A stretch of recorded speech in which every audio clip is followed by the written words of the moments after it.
Hey, have you heard about this movie Cats? I heard it was a real catastrophe. Cats is one of the single greatest things I have ever seen. A movie that practically nobody wanted, based on an inside joke of a musical, yet it came out as horrifying as one could possibly imagine. Truly a horrible time to be alive. It's almost hard to see this movie as anything other than a train wreck, or for that matter, wonder why anyone would think that this was a great idea in the state that it was in. It's like a joke meant for the audience, yet I'm not sure if the filmmakers understand what the joke is. But I sure got a kick out of it, and I think you all should too. But now the question does remain. What the hell am I even looking at? No, not that. Why does Tom Hooper have a career? No, not even that. How did I get here? Bingo! How did I get here indeed. It all started in the late 30s with Old Possum's Books of Practical Cats, run by T.S. Eliot. Yes, the same man that wrote The Hollow Man made Cats. Originally written for his godchildren, the book is a collection of poems about cats and what it's like to be a cat and do all the cat things. Which is something far more cute and optimistic from the man who's most famous for writing This Is the Way the World Ends, not with a bang, but a whimper. He is also a big cat person, and named his cats Jelly-O-Rum, Pettypaws, Whiskus, and George Pushdragon. The letters were eventually published into a book in 1939 and soon became his best-selling work. Because of the rhythmic style of writing, Eliot's poems have actually been written to music before, such as the 1954 composition work from Alan Rosthrone called Practical Cats, but none would come close to the success and recognition as the 1981 musical by Andrew Lloyd Webber. Before this, he'd gotten success from writing and composing the rock albums Jesus Christ Superstar and Evita, but soon he would change his entire life and career based on his childhood memories based on this book. In 1977, he began working on composing music for the poems as an exercise, writing the music to Eliot's writings, eventually composing a song cycle titled Practical Cats in 1980 at the Sid Montan Festival. In attendance was Eliot's widow and literary executor, Victoria, who gave Webber some leftover material for the book. This gave Webber the idea to change the song cycle into a full-blown musical extravaganza, adding both the compositions he wrote as well as some of the leftover material, as well as extensive planning on how the hell they were going to tell the story, eventually deciding to skew the traditional narrative of musicals and instead focus primarily on the performances. Now simply titled Cats, it debuted at the West End in 1981, then on Broadway a year later, and became a worldwide success. Despite polarizing reviews due to the unorthodox nature of the show, it was a massive success, bringing in over $3 billion in the box office, and becoming one of the longest running shows on Broadway in the West End. It helped usher in a new era of musicals, being considered the first true blockbuster musical, a way to bring in families and tourists, as well as sending Webber into the stratosphere of Broadway legend, eventually composing Phantom of the Opera, arguably his most famous work, which went on to have more performances at the West End and on Broadway. Yet despite this, it's still a polarizing show, many praising the innovation of both the production and marketing, but others feeling it turned the theater into a commodity more than an art form and pushing out smaller shows out of the spotlight. And yet the funny thing is, despite the popularity and ubiquity of Cats, I still have no idea what the show is about. Like, I haven't seen Phantom, but I can still get the general idea of what it's about. A tragic love story and a revenge. That's disgusting. Yet for Cats, I do not know what it's about. Hell, not a lot of people do. Even during the lead up to this movie, my family and friends have no idea what it's about either. All they know is that there are strange cat people. It's like the Avatar stage of musicals. Everyone knows its success, yet no one can tell you what the story is. Except even Avatar is easy to explain. It's Pocahontas, but in space. Suck on that, Webber! In the 30 years since Cat came out, it became more of a joke than a high watermark for theater.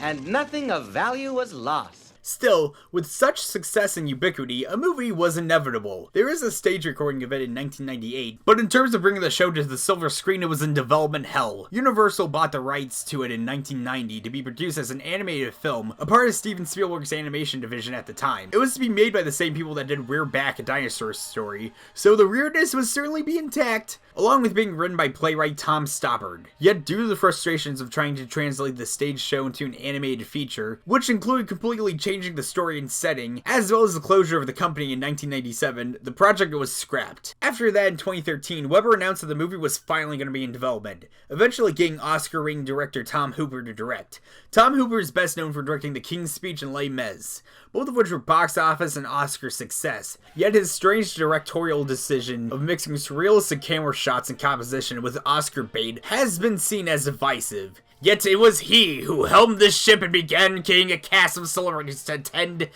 cat school. Have to use your, yeah. We have to do that. Sniff each other's. Yeah, you have to really like sniff each other around, because let your nose. Yeah, the sense of smell is very important to the cat. Filming began in December of 2018 and wrapped in April of 2019, which we eventually got a sneak peek in July of 2019. It did not go over well. Immediately, it received widespread backlash for the decision to have actors be in mocap suits and use digital fur effects, turning the actors into these affronts of God. It became mocked, memed, and even anticipated as a spectacular cringe fest. But they kept on trucking until premiere night on December 16th. The movie was finished. No, really. Before its premiere, Tom Hooper confirmed that they got it done right down to the last minute. And even then, it was still seen as unfinished. Universal had to send out a fixed version of the film to movie theaters soon after. Wow! The result of this, the backlash against the trailers, and the decision to open up against Star Wars caused Cats to fail. Hard. Critics and audiences were not kind to this movie, getting lambasted for its terrifying effects and nonsensical plot and tone. Financially, it tanked, grossing $27.2 million domestically and $47.4 million internationally, making $74.6 million against an estimated production cost of $95 million. And that's not even counting marketing of the film, which cost around $115 million.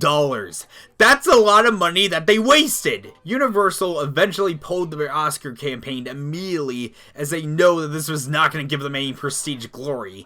Yet somehow it made the shortlist for Best Visual Effects. No! Really! It did, however, win 6 Razzie Awards. So that's something. Alright, enough tap dancing around the elephant in the room. Part 2. The reason why Cats became such an infamous bomb is because of the visual effects. It's hard to ignore just how creepy and terrifying it is. How can you make something that looks like this and put it on the big screen? Why the next logical step, of course? In an era where CGI is easier to use, it might seem like the wise decision to do the same to the actors, but in the hands of Tom Hooper, it certainly did not pan out. Now, given the appeal of the stage shows basically watching the performances, I could see why they would do it like this. Yet they missed the point of the authenticity of it. Again, I have not seen the stage show, so I'm talking out my ass here. But at least I can get the idea of why someone would want to go see it, seeing some spectacular dancing and singing. Plus, given the limitation of the stage sets, it does leave a lot to the audience's imagination that they can make them accept that these are indeed giant cat people. Nothing weird about that!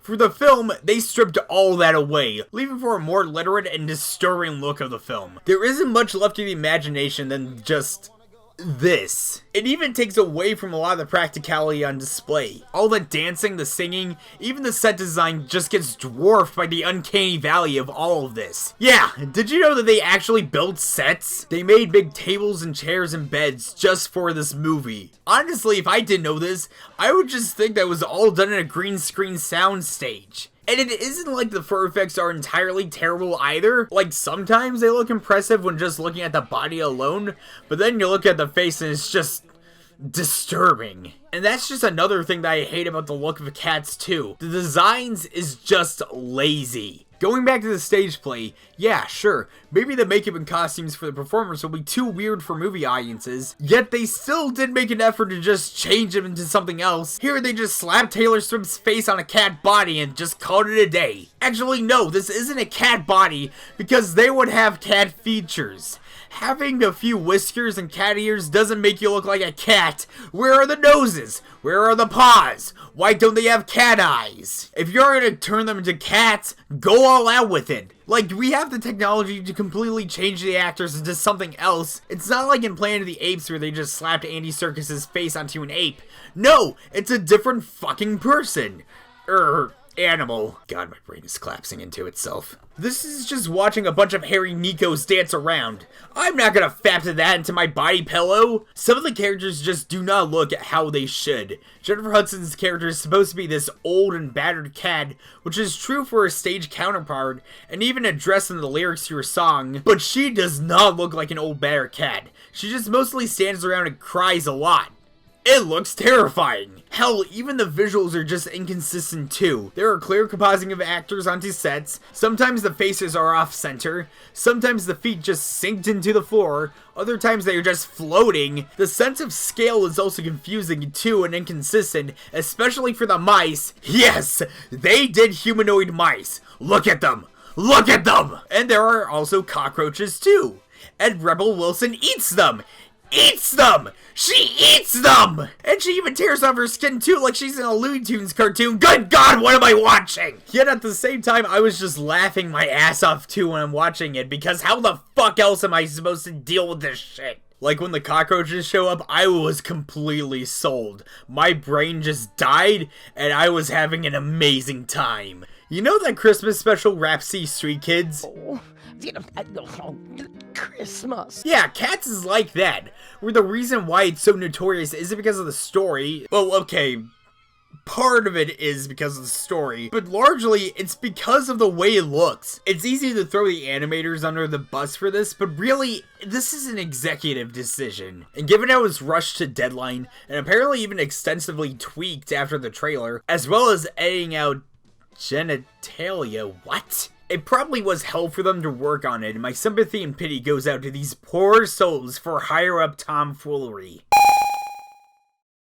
Okay, so this is a little bit of an update because I just found this out, but apparently the mocap suits that they had were not of the highest quality, and so they had to completely change it into rotoscope animation from what I can understand, which explains why a lot of the animation doesn't look good to begin with because of cheap mocap suits or ones that weren't set up properly. And also I forgot to take into consideration the post-production, which began right after filming and was basically crunched down to the December release date, which also happened to include the tweaking of the visuals from the first trailer. Okay, just wanted to let you guys know that. Continue on. So now that that's out of the way, time to ask, what the hell is Cats even about? My voice is cracking, golly. Like I said before, I have not seen the stage show, so I'm mostly basing this on the Wikipedia page on the show. From what I can gather, the show takes place in a junkyard where all the Jellicle cats perform. They do a show in front of their leader, Old Deuteronomy, as he wants to decide which cat will be reincarnated into a new life. All the while the cats address the audience who partake in this event. We see many cats perform until it's decided that the outcast Grisabella will be chosen for a new life. She descends into the clouds, and we watch in awe. Also, some cat named McCavity tries to kidnap Deuteronomy, but a magical cat brings him back. Not much of an issue right there. So yeah, Cats. How do they turn it into a movie? Well, the major changes I can gather is the setting and narrative device. Instead of taking place into a junkyard, it takes place all throughout this section of London. Victoria, a minor character in the stage play, is now upgraded to our POV character as she is abandoned by her owner and taken in by the Jellicle clan. Cat got your tongue? Boo! Now, that is an easy change, sure, but now it raises a whole other issue. While the additions do happen, we get introduced to several characters before Old Deuteronomy shows up. By the way, Old Dude is played by Judi Dench instead of a man, which begs the question why they are doing all this stuff in the first place before the additions. But mainly the big issue is that our main character is boring.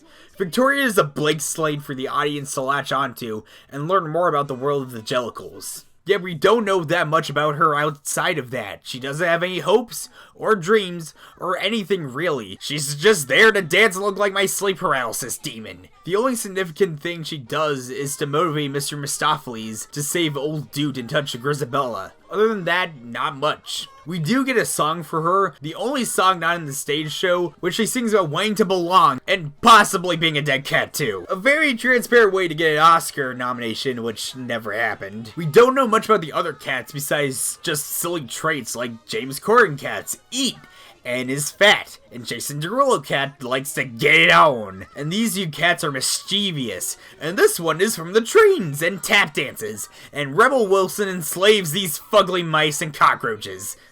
No, really. I should mention that the mice are also children too, so I'm pretty sure this movie is an endorsement for child trafficking. We don't get much of a plot until like halfway, so prepare to watch Jason Derulo bust a groove as he feed all these cats milk. Terrifying. Idris Elba is McCavity, an evil cat with magic for some reason, who kidnaps all the cats into some abandoned ship so that Dude can choose him for reincarnation. But Dude's all like, no, you're evil, and McCavity is all like, well fine, then walk the plank! Not exactly a great plan in order to be reborn, but whatever. Also, him and Taylor Swift straight up drug everyone, and they all get high. Everyone is like, dude, Mistopheles, bring her back, and he's like, I'm not strong enough. So they all sing his jam, and suddenly, poof, she's back, and all the other cats break out of there. Then Jennifer Hudson sings a song. And it's such a powerful song that Doots here chooses her to come back to life, or maybe she just wants to give her a tissue. So they put her onto a hot air balloon chandelier and it floats up into the sky. Okay, McCavity tries to climb him up, but he falls off, and all the cats do a song. You've heard of several kinds of cats. Oh god, they seen us! It's a portal to hell, run! Your memory I'll jog and say a cat is not a dog. No! Really? And so the movie ends on a heartwarming note on how to address cats as we see Jennifer Hudson float up into the cat face in the sky and presumably flies into the sun where she burns to death.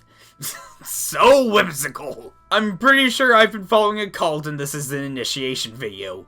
Say what you will about the stage show, but at least I can understand why things are happening. It's like a talent show. We get to know these characters in a way that makes sense to the audience. Yet the movie doesn't have anything like that. I'm not saying that a movie can't have strong plotting or be episodic. There are examples of a lack of plot working for a movie, but at least I get an idea of what I'm supposed to take away from those movies. With Cats, I have no idea what I'm supposed to take away from this. Message and tone. There is none! What is the message of Cats? Well, on a surface level, it's about finding your place in the world. Yet with how all over the place the plotting is in the movie, I'm not sure that that's the case. Character development gets thrown out the window, we learn about cats that do not matter in the end, the major characters barely get any development, and any theme with the movie is so muddled I'm not sure what I'm supposed to take away from this movie. And that is especially true with the tone of the film. My god, the tone. The movie tries so hard to be a whimsical, fantastical musical, despite every character looking like an LSD hallucination on a bad trip, but I'm not sure whether or not we were supposed to take it this seriously when scenes like this. Are we supposed to be enchanted by this? Because this is just goofy. I guess that's just the issue with bringing Cats to the big screen. It's a very weird musical based on silly poems for children. Maybe it can work if the movie is self-aware about the ridiculousness of it all, but it's not. Maybe one scene, but most of the comedy is very minimal. Or ones that were supposed to be intentionally funny, which often fails because you've got a late night host and a lady whose shtick is that she's fat. Like, ignoring the effects, how am I supposed to find this enchanting when Jason Derulo comes out and does this R&B song and wants to dry hump everything? Or the big villain song of the show about McCavity have all the cats tripping on catnip. I do not get what Tom Hooper is getting at with this movie. He's trying to make a silly premise be as earnest and heartwarming as possible when every character looks like this. Whenever we have a dramatic moment, I can't take it seriously because I'm watching this, or it's undercut by strange moments within the movie. Like an enchanting tale of a cat that enslaves mice and cockroaches, or a song in tribute to their leader when they do this shit, or when they applaud to a wonderful performance by literally meowing. It's a confused, directionless mess where I honestly love the movie for it. It's hard to find what makes a movie so bad it's good, but one of the go-to examples of one is when a movie has no idea how strange it is, yet it still presents itself as high art. And this is prime blissful cheese. Every strange moment here is done with earnestness and unaware of how ridiculously strange and creepy it's being, and I am here for it. Okay, so I ran out of things to say here, so here's a stream of conscience. I'll give Tom Hooper this. He didn't do his strange shot compositions of close-ups and wide shots.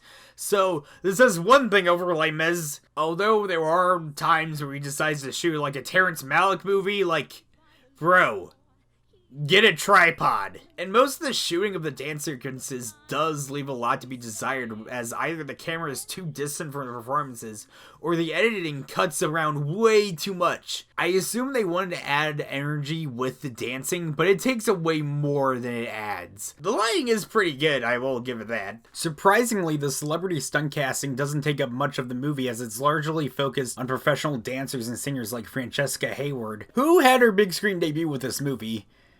I'm so sorry. I don't think anyone did an especially bad job outside of James Corden and Rebel Wilson, who are just... no. But like I said before, the material doesn't have a lot of room for depth, so outside of the musical numbers, they don't do a whole lot other than just stand around. With maybe the exception of Jennifer Hudson, who is really trying her best at another Dreamgirls moment. The music itself isn't terrible. In fact, it's pretty good if I just listen to it outside of the movie. The movie does start off on a bad note because, good God, that synth. I thought my speakers were just crapping out on me or my copy was fucked up. Nope, it's just the ghost of the 1980s. Okay, ran out of things to say. Cats is a beautiful mess. It's already been called a future cult classic in the so bad it's good realm, and I am a proud member of that camp. It truly was a sincere attempt to bring a freaky musical based on silly poems about cats to the big screen. They had no idea how to tell it, but good God, they tried their best. Thank you, Tom. Thank you for not knowing how to work with CGI. Thank you for not knowing total consistency. Thank you for the image of Jennifer Hudson flying to a hot air balloon into the big cat cloud in the sky. Truly a perfect note to end a movie on. It'll rival that of The Searchers, Fight Club, and The 400 Blows. I could have used without James Corden Rebel Wilson, but I'll take what I can get. Long live the Jellicle Cult! I wish I had a better note to end